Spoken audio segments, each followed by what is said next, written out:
becoming one with nature. It's a beautiful, beautiful thing. Becoming one with nature is just being able to resemble a serenity to the moment. There is something about the mind which will always influence our attention. It will always raise us into a state of willing, like we're always moving, And the beautiful thing about nature is when you can actually slow down and start to connect, you will see that nature is just accepting. It's just accepting the calculation. It's accepting the reality. It's accepting the truth. And why should we be any different? Why should we think that we need to go against any of our... When we can start to analyze that in this present moment, that what's meant to be will be for us, and everything else is just an illusion. We just can't wrap our heads around that, because the mind won't accept that, because the mind's programming is always going to inflict a sense of justice on the heart. The mind wants justice on the heart.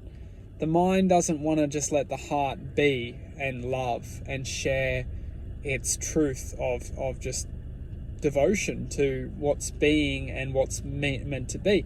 The mind doesn't want that, because if we did that, we would all become one with each other. We would all just resemble light, love, joy, devotion to create happiness. So whoever's inflicted the mind with its rational programming is one evil motherfucker. Excuse my language, but it's true. It's disgusting language, but it's very, very, very, very, very true. Because when we can start to access the truth, forgive my language, and this is one thing, is by forgiving our programming mind, which decides to manipulate the heart in using its coding to formulate. That's a beautiful thing, to formulate words. When we're formulating words to expressions of justice, we should say some evil frequency that has manipulated the mind to deceive the heart's truth and justice and wisdom. When we can start to rationalize that within this present moment, all we can do in life is forgive.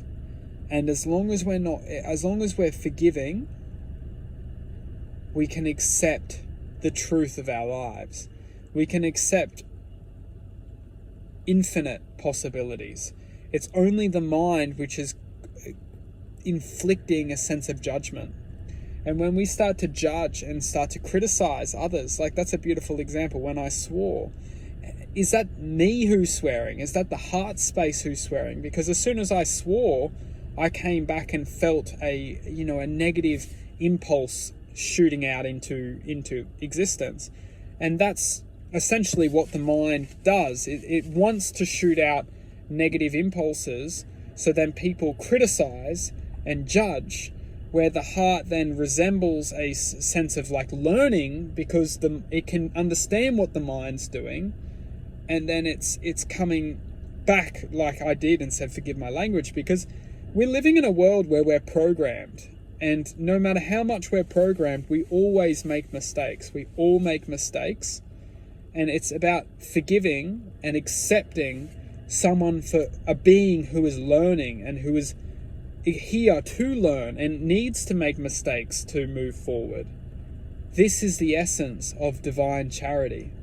As long as we can accept and forgive and honor, we can move past the slavery of suffering and viciousness of this narcissistic field of energy which is constraining our true self to live a life of regret and disappointment.